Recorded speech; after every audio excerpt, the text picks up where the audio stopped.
Hi guys, welcome back to my YouTube channel.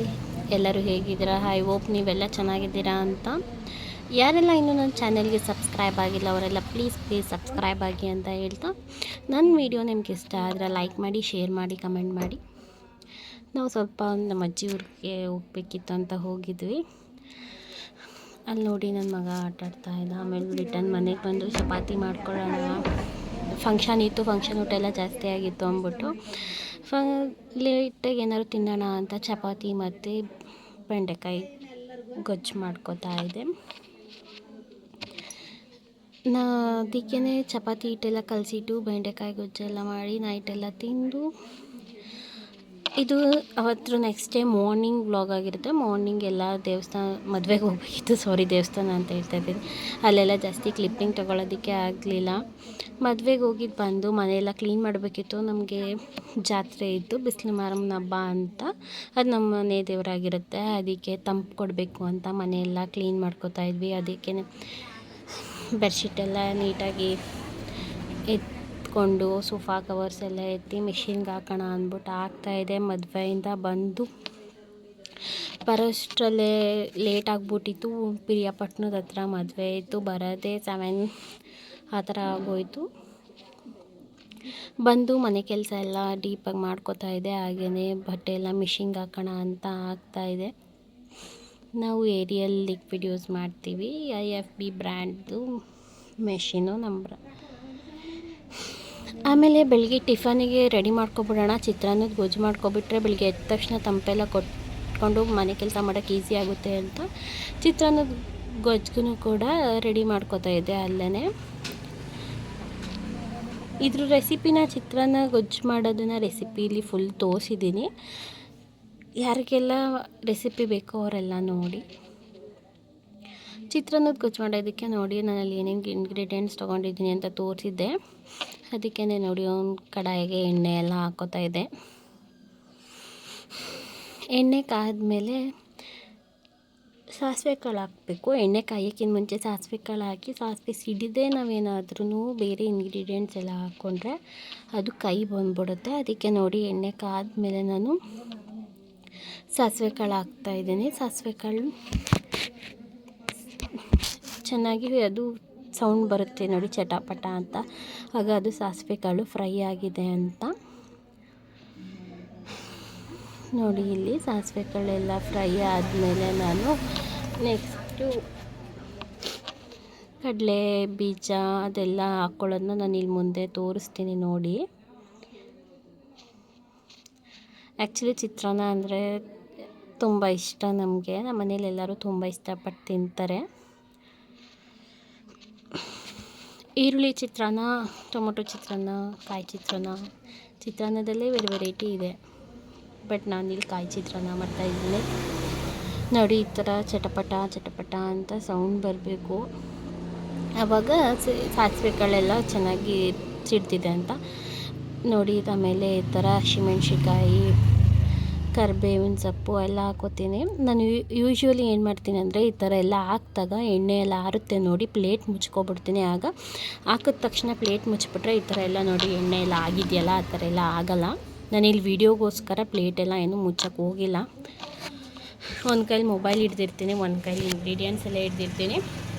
ಸಡನ್ನಾಗಿ ಎಲ್ಲ ಮಾಡೋದಕ್ಕಾಗಲ್ಲ ಅಂತ ಆ ಥರ ಪ್ಲೇಟನ್ನು ಮುಚ್ಚಿ ತೋರಿಸ್ತಾಯಿಲ್ಲ. ನಾನು ಯೂಶ್ವಲಿ ಆ ಥರ ಪ್ಲೇಟೆಲ್ಲ ಮುಚ್ಕೊಬಿಡ್ತೀನಿ ನೋಡಿ. ಈ ಥರ ಎಲ್ಲ ಸಿಡಿದಾಗ ಎಷ್ಟು ಎಣ್ಣೆ ಹರಿಯುತ್ತೆ, ಗ್ಯಾಸ್ ಎಲ್ಲ ಸಿಡಿದಾಗ ಎಲ್ಲ ಇದಾಗ್ಬಿಡುತ್ತೆ. ಆಮೇಲೆ ಬೆಳ್ಳುಳ್ಳಿ ಎಲ್ಲ ಹಾಕ್ತಾಯಿದೆ ನೋಡಿ.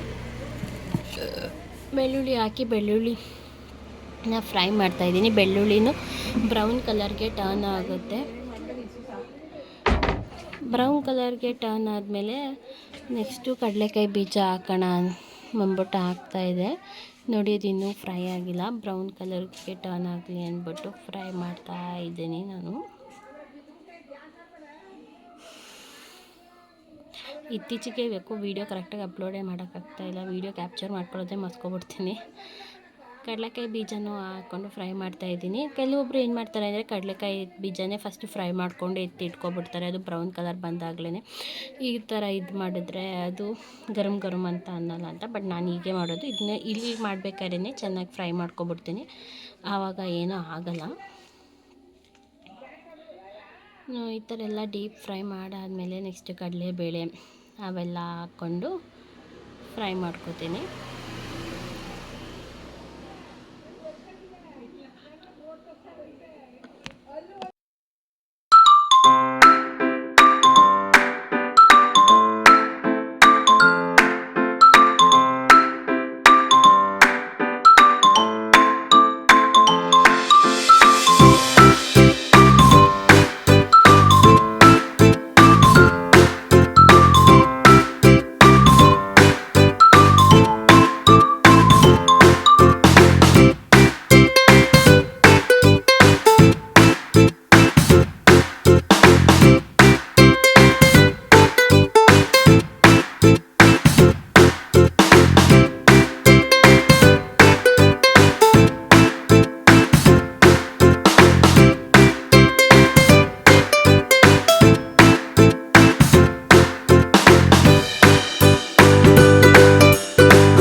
ಅದೆಲ್ಲನೂ ನೀಟಾಗಿ ಫ್ರೈ ಮಾಡಿ ಆದಮೇಲೆ ಕಾಯಿ ತುರಿದಿಟ್ಕೊಂಡಿದ್ನಲ್ಲ ಅದನ್ನು ಕಾಯೆಲ್ಲ ಸ್ವಲ್ಪ ಹಾಕ್ಕೊಂಡು ನನ್ನ ಮಗ ಅಲ್ಲೇನೋ ತೀಟೆ ಮಾಡ್ತಾಯಿದ್ದ ಅಂತ ನೋಡೋಕೆ ಹೋದೆ. ಆವಾಗ ಹಸಿಮೆಣ್ಸಿನ್ಕಾಯಿ ಎಲ್ಲ ಸೀದೋಗ್ಬಿಟ್ಟಿತ್ತು ಸ್ವಲ್ಪ. ಆಮೇಲೆ ಫ್ರೈ ಮಾಡಬೇಕಾದ್ರೆ ನಾನು ಸಾಲ್ಟೆಲ್ಲ ಹಾಕ್ಬಿಡ್ತೀನಿ. ಅದೆಲ್ಲ ನೀಟಾಗಿ ಕಾಯಿ ಅದೆಲ್ಲ ಇರುತ್ತಲ್ಲ ಅದೆಲ್ಲ ಸಾಲ್ಟ್ ನೀಟಾಗಿ ಅಬ್ಸರ್ವ್ ಮಾಡುತ್ತೆ ಅಂತ ನಾನು ನೋಡಿ ಇಲ್ಲಿ 2 ನಿಂಬೆ ಹಣ್ಣು ತೊಗೊಂಡು ಅದನ್ನು ರಸನ ಫಿಲ್ಟರ್ ಮಾಡಿಕೊಂಡು ಇಟ್ಕೋತಾ ಇದೆ ನೋಡಿ. ಈ ಥರ ಕಾಯೆಲ್ಲ ನೀಟಾಗಿ ಫ್ರೈ ಎಲ್ಲ ಆದಮೇಲೆ ಇದು ಕೂಡ ಫ್ಲೇವರ್ ಬರುತ್ತೆ, ಸ್ಮೆಲ್ ಗೊತ್ತಾಗುತ್ತೆ ಕಾಯಿ ಬೆಂದಿರೋದು. ಅಲ್ಲಿವರೆಗೂ ಇದನ್ನು ನಾವು ಫ್ರೈ ಮಾಡಬೇಕು ನೀಟಾಗಿ. ಕಾಯಿ ಎಲ್ಲ ನೀಟಾಗಿ ಈ ಥರ ಫ್ರೈ ಆದಮೇಲೆ ನಾನು ಲೆಮನ್ದು ಫಿಲ್ಟರ್ ಮಾಡಿ ಇಟ್ಕೊಂಡಿದ್ನಲ್ಲ ಅದ್ರ ರಸನ ನಾನು ಇಲ್ಲಿ ಒಟ್ಟಿಗೆ ಹಾಕ್ಬಿಡ್ತೀನಿ. ಈ ಥರ ಏನು ಗೊತ್ತಾ, ಇನ್ನೊಂದು ನಾವು ಈ ಥರ ಸಿಲ್ವರ್ ಪಾತ್ರೆ ಯೂಸ್ ಮಾಡಿದಾಗ ಯಾವುದು ಹುಳಿ ಅಂಶ ಮಾಡಿಟ್ಟಿರ್ತೀನಿ ನೋಡಿ, ಅದನ್ನೆಲ್ಲ ನಾವು ಓವರ್ ನೈಟ್ ಇಡಬಾರ್ದು. ಸಿಲ್ವರು ಹುಳಿನ ತಿನ್ನುತ್ತೆ ಅಂತ ಹೇಳ್ತಾರೆ. ಈ ಥರ ಏನೇ ಮಾಡಿದ್ರೂ ಕೂಡ ಸಿಲ್ವರ್ ಐಟಮ್ ನಾವು ಒಂದು 2-3 ಅವರ್ಸಲ್ಲಿ ತಿಂದ್ಬಿಡ್ತೀವಿ ಅನ್ನೋ ಥರ ಆದರೆ ಓಕೆ, ಏನಾಗಲ್ಲ. ಇಲ್ಲ 5 or 6 hours ಓವರ್ ನೈಟ್ ಇಡ್ತೀವಿ ಅನ್ನೋ ಥರ ಎಲ್ಲ ಇದ್ದರೆ ನಾವು ಸ್ಟೀಲ್ ಅಥವಾ ಪ್ಲಾಸ್ಟಿಕ್ಕಿಗೆ ನಾವು ಸ್ಟೋರ್ ಮಾಡಿ ಇಡಬೇಕಾಗುತ್ತೆ ಅಂತ ಹೇಳ್ತಾರೆ. ಅದು ಸತ್ಯನೋ ಸುಳ್ಳು ನನಗೆ ಗೊತ್ತಿಲ್ಲ. ನನಗೆ ಗೊತ್ತಿರೋದನ್ನು ನಾನು ಇಲ್ಲಿ ಶೇರ್ ಮಾಡ್ತಾಯಿದ್ದೀನಿ. ಸೊ ಸಿಲ್ವರ್ ಪಾತ್ರೆಯಲ್ಲಿ ಮಾಡಿಟ್ಟಿದ್ದೀನಿ, ನಾನು ಇಲ್ಲಿ ಫ್ರೈ ಮಾಡ್ತಾಯಿದ್ದೀನಿ. ಏಕೆಂದರೆ ಓವರ್ ನೈಟ್ ನನಗೆ ಬೆಳಿಗ್ಗೆ ಯೂಸ್ ಮಾಡೋದ್ರಿಂದ ನಾನು ಇದನ್ನು ಎಲ್ಲ ನೀಟಾಗಿ ಎಲ್ಲ ಫ್ರೈ ಎಲ್ಲ ಆದಮೇಲೆ ನಾನು ಇದನ್ನು ಸ್ಟೀಲ್ ಬಾಕ್ಸ್ ಅಥವಾ ಪ್ಲಾಸ್ಟಿಕ್ ಬೌಲ್ಗೆ ನಾನು ಶಿಫ್ಟ್ ಮಾಡಿ ಇಡ್ತೀನಿ. ಲೆಮನ್ ಎಲ್ಲ ಹಾಕಿ ಲೆಮನ್ನು ಕೂಡ ಸ್ವಲ್ಪ ಫ್ರೈ ಮಾಡಾದಮೇಲೆ ಲಾಸ್ಟಲ್ಲಿ ಟರ್ಮರಿಕ್ ಹಾಕ್ತಿದ್ದೀನಿ. ಟರ್ಮರಿಕ್ ಹಾಕಿ 1-2 ನಿಮಿಷ ಫ್ರೈ ಮಾಡಿದ್ರೆ ಸಾಕು, ಇಲ್ಲಾಂದರೆ ಅದು ಕೈ ಬಂದುಬಿಡುತ್ತೆ. ಟರ್ಮರಿಕ್ ನಾವು ಎಷ್ಟು ಉರಿತೀವಿ, ಲೆಮನ್ನು ಎಲ್ಲ ಹುಳಿ ಅಂಶ ಇರೋದ್ರಿಂದ ಇದನ್ನು ಟರ್ಮರಿಕ್ಕು ಹಾಕಿದ್ರೆ ಇದಾಗ್ಬಿಡುತ್ತೆ, ಕೈ ಬಂದುಬಿಡುತ್ತೆ. ಇದೆಲ್ಲ ಮಾಡಿ ನಾನು ಇದನ್ನು ಒಂದು ಪ್ಲಾಸ್ಟಿಕ್ ಬೌಲ್ಗೆಲ್ಲ ಶಿಫ್ಟ್ ಮಾಡಾದಮೇಲೆ ನೋಡಿ, ಈ ಥರ ಅಡುಗೆ ಮನೆಯೆಲ್ಲ ನೀಟಾಗಿ ಕ್ಲೀನ್ ಮಾಡಿರ್ತಾರೆ. ನಮ್ಮ ಕಡೆ ಈ ಥರ ಅಡುಗೆ ಮನೆಯೆಲ್ಲ ಕ್ಲೀನ್ ಮಾಡಿದಾಗ ನೈಟ್ ಟೈಮಲ್ಲಿ ದೇವ್ರುಗಳೆಲ್ಲ ಬಂದು ನೋಡ್ತಾರೆ ಅನ್ನೋ ಮೂಢನಂಬಿಕೆ. ಗ್ಯಾಸ್ ಹತ್ರ ಒಂದು ಲೋಟದಲ್ಲಿ ನೀರೆಲ್ಲ ಇಡ್ತಾರೆ. ಸೊ ನಾವು ಈ ಥರ ಎಲ್ಲ ಇಟ್ಟು ನೀಟಾಗಿ ಕ್ಲೀನ್ ಮಾಡ್ಕೊತಾಯಿದ್ವಿ. ಬೆಳಿಗ್ಗೆ ಎದ್ದು ತಂಪೆಲ್ಲ ಕಲಿಸ್ಬೇಕಲ್ವ, ಅದಕ್ಕೆ ಅಡುಗೆ ಮನೆಯದ್ದು ಗ್ಯಾಸ್ ಸ್ಟವ್ದು ಎಲ್ಲ ಗ್ಯಾಸ್ ಸ್ಟವ್ದು ಇಡ್ತಾರಲ್ಲ ಅದೆಲ್ಲನೂ ಎತ್ತಿ ನೀಟಾಗೆಲ್ಲ ವಾಶ್ ಮಾಡಿ ಇಡ್ತಾಯಿದ್ದೀನಿ. ನೋಡಿ ಫೈನಲಿ ಈ ಥರ ಎಲ್ಲ ಅಡುಗೆ ಮನೆಯೆಲ್ಲ ನೀಟಾಗಿ ಕ್ಲೀನ್ ಮಾಡಿದ್ದೀನಿ. ಅದೆಲ್ಲ ಎಷ್ಟೇ ಏನೇ ಕ್ಲೀನ್ ಮಾಡಿದ್ರು ಓವರ್ನೈಟ್ ಬೆಳಿಗ್ಗೆ ಎದ್ದ ತಕ್ಷಣ ನೋಡೋದಕ್ಕೆ ತುಂಬ ಖುಷಿ ಇರುತ್ತೆ, ಅಡುಗೆ ಮನೆ ಎಷ್ಟು ಚೆನ್ನಾಗಿದೆ ಅನ್ನೋ ಥರ. ಆಮೇಲೆ ಮಲ್ಕೊಳಕ್ಕೆ ಹೋಗ್ಬೇಕಾದ್ರೆ ನೋಡಿ ನೀರು ಕಾಯಿಸ್ಕೊಂಡು ಇಟ್ಕೊಬಿಡೋಣ ಅಂತ ಕಾಯಿಸ್ಕೊಂಡು ಇಟ್ಕೋತಾ ಇದೆ. ಇದು ನೆಕ್ಸ್ಟ್ ಡೇ ಮಾರ್ನಿಂಗ್ ಬ್ಲಾಗ್ ಆಗಿರುತ್ತೆ. ಬೆಳಗ್ಗೆ ಎದ್ದು ದೇವ್ರ ಮನೆ ಎಲ್ಲ ಕ್ಲೀನ್ ಮಾಡಿ ಹೂವೆಲ್ಲ ಮುಡಿಸಿ ರಂಗೋಲಿ ಬಿಡೋಣ ಅಂತ ಬಿಡ್ತಾಯಿದೆ. ನೋಡಿ ಈ ಥರ ರಂಗೋಲಿ ಎಲ್ಲ ಬಿಟ್ಟಿದೆ. ಯಾರಿಗೆ ನಾನು ಬಿಡೋ ರಂಗೋಲಿ ಇಷ್ಟ ಆಗಿದೆ ಅವ್ರು ಕಮೆಂಟ್ ಮಾಡಿ. ಕಮೆಂಟ್ ಬಾಕ್ಸಲ್ಲಿ ರಂಗೋಲಿ ಬಿಡೋದನ್ನು ಕೂಡ ವೀಡಿಯೋ ಮಾಡೋಣ ಅಂತ ಅಂದ್ಕೊಂಡಿದ್ದೀನಿ. ನೀವೆಷ್ಟು ಪ್ರೋತ್ಸಾಹ ನೀಡ್ತೀರಾ ಅದರ ಮೇಲೆ ನಾನು ಇನ್ನೂ ಹೆಚ್ಚೆಚ್ಚು ವೀಡಿಯೋ ಮಾಡೋದಕ್ಕೆ ನನಗೊಂದು ಖುಷಿ ಆಗುತ್ತೆ. ಸೊ ರಂಗೋಲಿ ಎಲ್ಲ ನೋಡಿ ಈ ಥರ ಎಲ್ಲ ಹಾಕಿದೆ. ನಾವು 3 ಕಡೆ ರಂಗೋಲಿ ಬಿಡ್ತೀವಿ. ತುಳಸಿ ಕಟ್ಟೆ ಹತ್ರ ಮುಂದೆ ಮತ್ತು ಈ ಕಡೆ ಇನ್ನೊಂದು ಬಾಗಿಲಿದೆ, ಅಲ್ಲೆಲ್ಲ ಇನ್ನು ರಂಗೋಲಿ ಎಲ್ಲ ಹಾಕಿರೋದನ್ನ ನನಗೆ ವೀಡಿಯೋ ತೋರಿಸ್ತಾ ಇದ್ದೀನಿ. ಹಾಗೆ ನೋಡಿ ಇಲ್ಲಿ ಹೊಸ್ಲೆಲ್ಲ ತೊಳೆದು ಅರಿಶಿನ ಕುಂಕುಮ ಎಲ್ಲ ಹಾಕಿ ಅದಕ್ಕೂ ಕೂಡ ರಂಗೋಲಿ ಎಲ್ಲ ಹಾಕಿದ್ವಿ.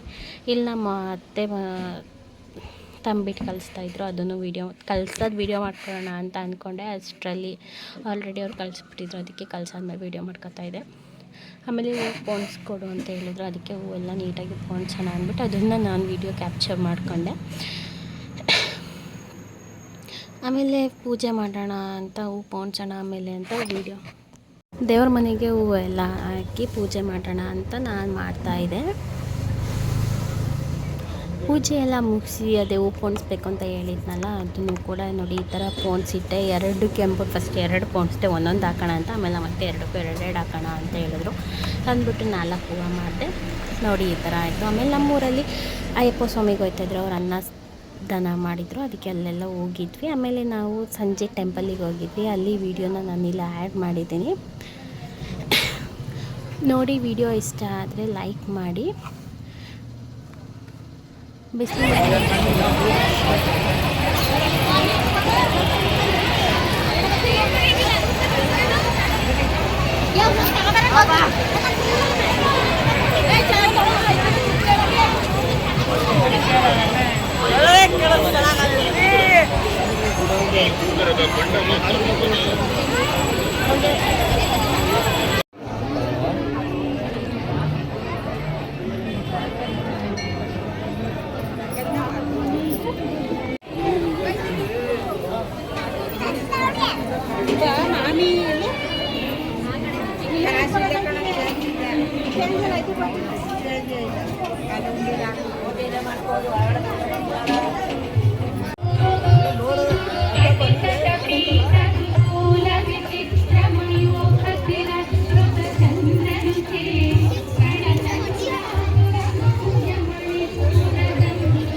ಇವತ್ತಿನ ವಿಡಿಯೋ ಇಷ್ಟ ಆದರೆ ಪ್ಲೀಸ್ ಲೈಕ್ ಮಾಡಿ, ಶೇರ್ ಮಾಡಿ, ಕಮೆಂಟ್ ಮಾಡಿ ಅಂತ ಹೇಳ್ತಾ ನನ್ನ ವಿಡಿಯೋನ ಇವತ್ತಿಗೆ ಇಲ್ಲಿ ಎಂಡ್ ಮಾಡ್ತಾಯಿದ್ದೀನಿ. Thank you for watching.